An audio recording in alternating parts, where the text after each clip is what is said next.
Aquelas velhas perguntas. Que dia é hoje?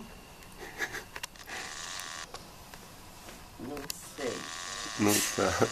Hoje é quinta-feira, dia 6. E agora são quase 9 horas da manhã. E a gente acordou com essa paisagem aqui. No quarto. Tá nevando bastante. Só tá faltando a musiquinha, né? Temperatura tá -3.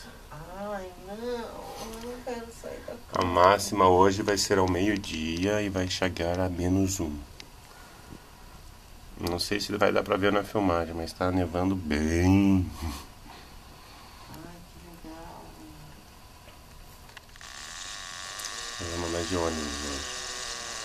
Olha a neve aí caindo, ó. Agora dá pra ver. Bastante neve. Nossa, tá forte agora.